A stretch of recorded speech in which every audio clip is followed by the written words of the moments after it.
Haleluya. Puji Tuhan, pagi hari ini sebenarnya saya mengundang Bapak Pendeta Yohanes Sidarta dari Lumajang untuk menyampaikan firman Tuhan pagi hari ini, tapi beliau berhalangan. Nanti kami akan ketemu hari Senin. Hari Senin akan ada rapat full gospel dengan beberapa stakeholder Kristiani yang ada di Kabupaten Kota Probolinggo untuk membentuk jaringan doa sekota Kabupaten Probolinggo.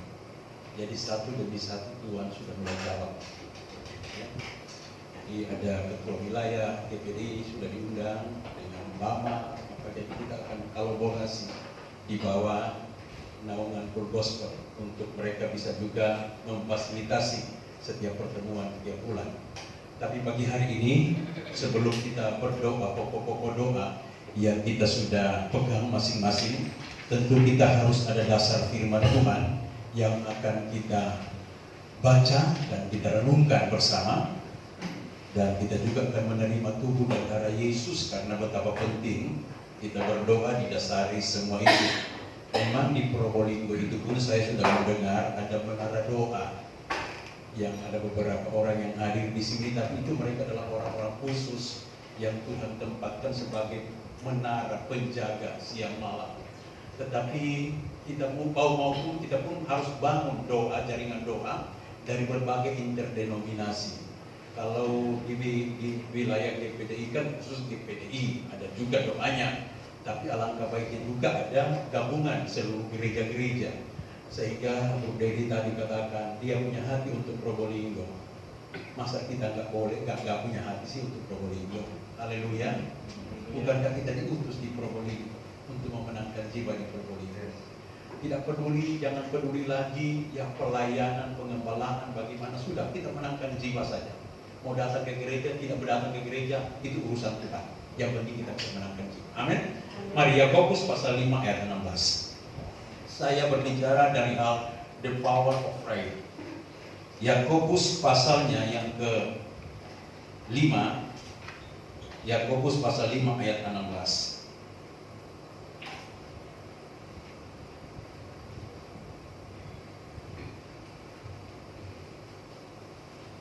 Ayat 16. Yakobus pasal 5 ayat 16. Sudah dapat semua Bapak Ibu Saudara? Saya bacakan dan saudara bisa menyimak dengan baik. Yakobus 5 ayat 16. Karena itu hendaklah kamu saling mengaku dosamu dan saling mendoakan supaya kamu sembuh. Doa orang benar bila dengan yakin didoakan sangat besar kuasanya. Bisa berkata amin. Coba buka Matius 18 ayat 19. Matius 18 ayat 19. Matius 18 ayat 19 berkata, dan lagi aku berkata kepadamu, jika dua orang daripadamu di dunia ini sepakat meminta apapun juga, permintaan mereka itu akan dikabulkan oleh Bapakku yang di surga. Bisa berkata amin. Ini dasar kita dalam kita berdoa. Nah saudara-saudara perhatikan the power of prayer ini, kekuatan, kita harus melihat kekuatan kuasa doa. Tolong ya, kekuatan kuasa doa. Next ya. Bagaimana kita mengalami kekuatan kuasa doa? Bukankah kita berdoa juga? Tetapi terkadang doa kita kok nggak dijawab, rasanya lama dijawab. Maka mari kita belajar dari sini supaya doa kita adalah doa yang didengar, ada kuasanya ketika kita berdoa. Ya. Jadi ada kuasa dari doa, ada kekuatan dari doa. Kita belajar bagaimana kita mengalami kuasa dari doa. Doa yang pertama, doa yang didahului pemberesan dosa. Lihat, untuk melihat kuasa doa, kekuatan doa, maka yang pertama adalah doa yang didahului pemberesan dosa. Ayat ini berkata begini, Yohanes 2 ayat 16. Karena itu, hendaklah kamu saling mengaku dosamu.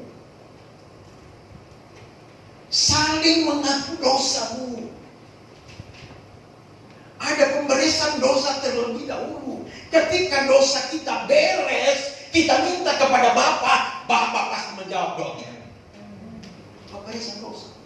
Jadi dosa dibereskan dulu.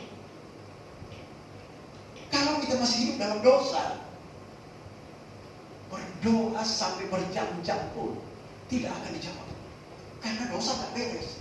Alkitab berkata, karena itu hendaklah kamu saling mengaku dosamu dan saling mendoakan supaya kamu sembuh. Doa orang yang benar dengan yakin didoakan sangat besar kuasanya. Doa yang diawali dengan pemberesan dosa.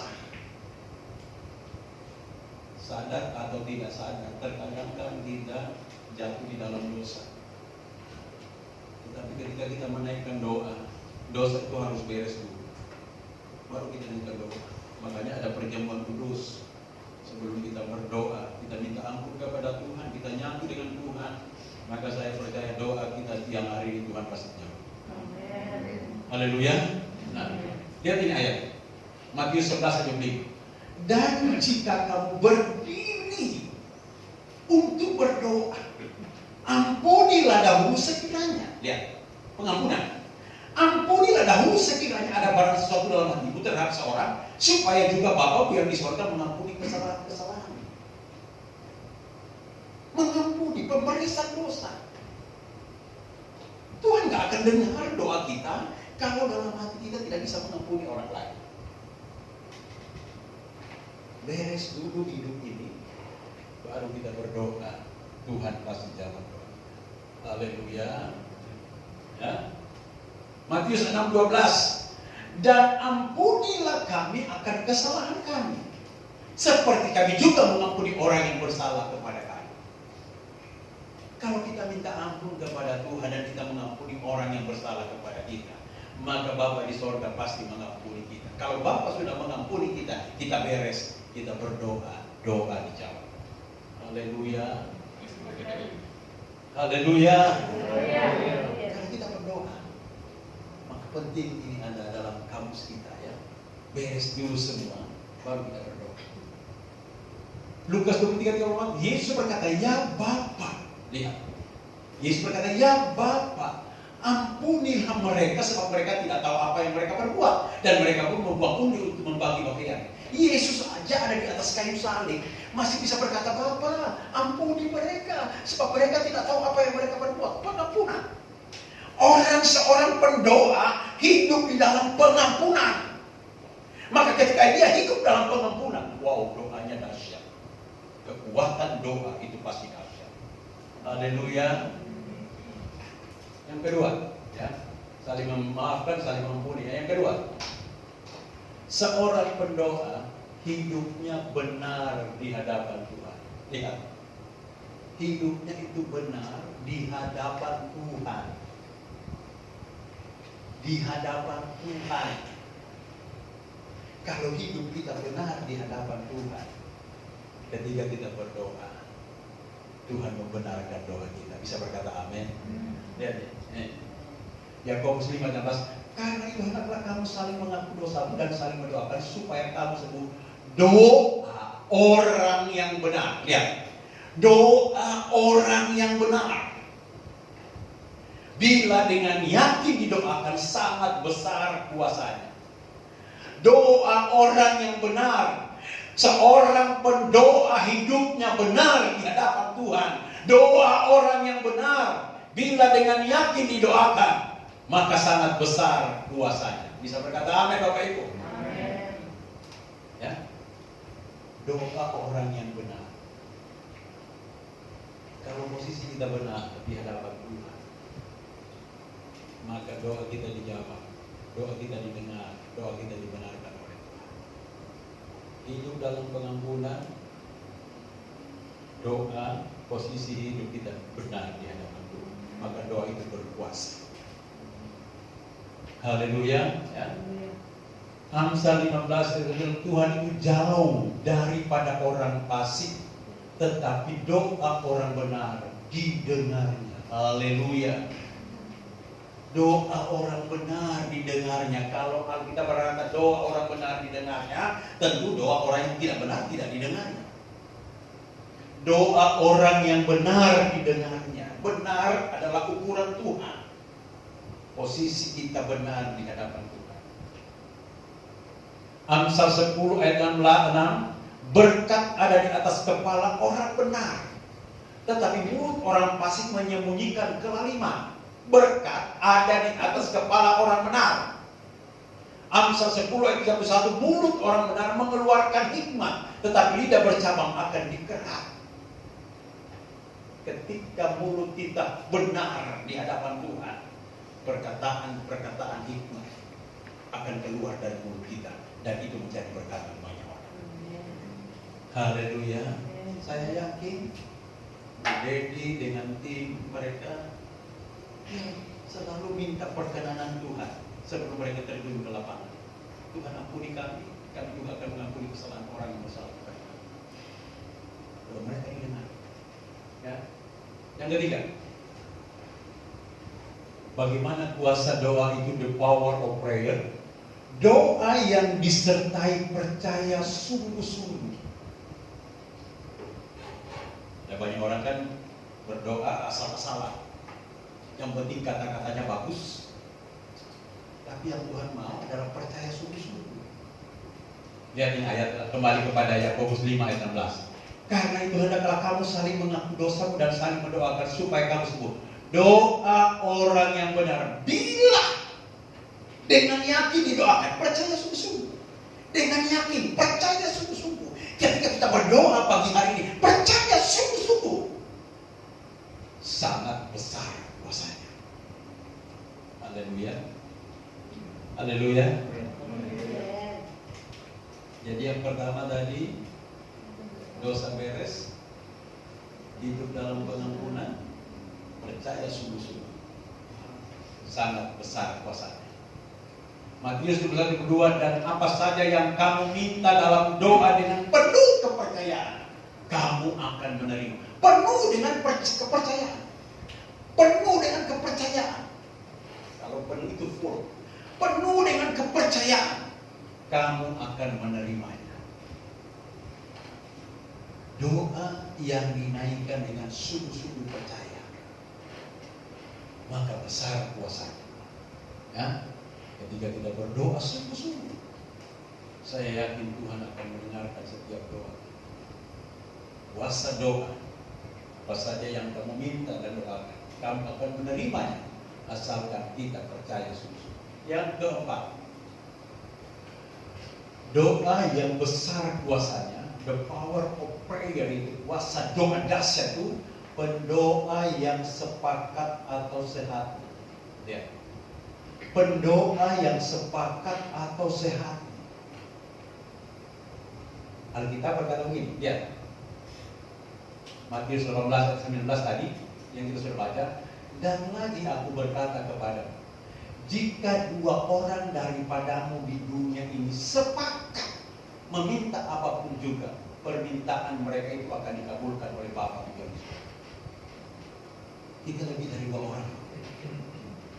Kalau kita sepakat, dua orang aja sepakat, Tuhan dengarkan kok.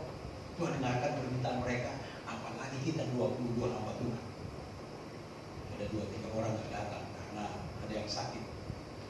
Kita urus KTP. Jika dua orang daripadamu di dunia ini sepakat, sepakat itu sehati, betul-betul sepakat. Kalau kita sepakat berdoa pagi hari ini, permintaan mereka itu akan dikabulkan oleh Bapa yang di surga.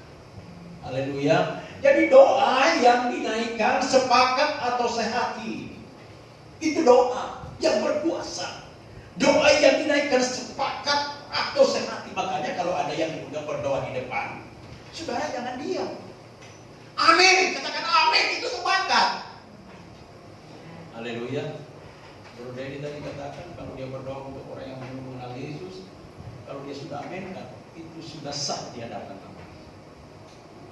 Haleluya. Sepakat atau sehati. Ya.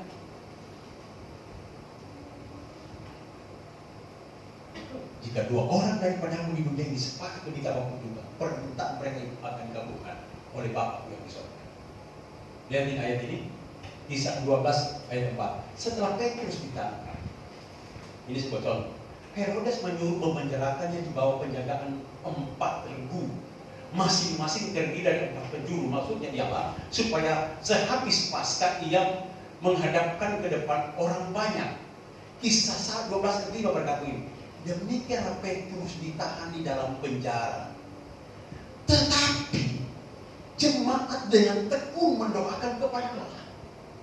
Jemaat itu sepakat mendoakan Petrus. Maka Petrus lepas dari penjara. Karena doa sepakat dari jemaat. Saya yakin ada banyak orang terpenjara dengan dosa di kota Kabupaten Probolinggo. Mereka akan dikeluarkan dari penjara dosa. Mereka akan diselamatkan kalau pendeta-pendeta sepakat berdoa. Akan banyak jiwa kita tolong. Akan banyak jiwa Tuhan tolong dan diselamatkan di daerah ini. Karena kita berdoa sepakat. Kisah Rasul, Petrus aja di penjara, keluar dari penjara karena doa jemaat yang tekun mendoakan kepada Tuhan. Mari teman-teman, saya kalau sudah dengar masalah doa, saya senang mendengar. Kita sepakat berdoa. Tidak usah urus masalah pengebalaan apa segala macam. Saya yakin Tuhan akan lakukan dengan sendirinya. Bisa berkata amin. Tidak mungkin kalau kita udah capek-capek, sudah berdoa. Tuhan tidak pelihara kita. Tuhan pasti pelihara kita. Jemaat dengan sepakat mendoakan Petrus penjara. Petrus keluar dari penjara. Pada malam sebelum Herodes hendak menghadapkan kepada orang banyak di sebelah sana, Petrus tertidur di antara 2 orang prajurit, terbelenggu dengan 2 rantai. Selain itu prajurit ini pengawal sedang berkawal di muka pintu. Perhatikan ini. Keadaan Petrus kalau kita sepakat berdoa. Makanya saya senang beliau sudah lama berdoa di Probolinggo, tiba-tiba dipertemukan. Tanpa tahu nomor loh saudara. Tiba-tiba dipertemukan, dia kontak saya, mau ketemu saya. Oke, silakan. Sepakat berdoa. Maka gugurlah rantai itu dari tangan Petrus.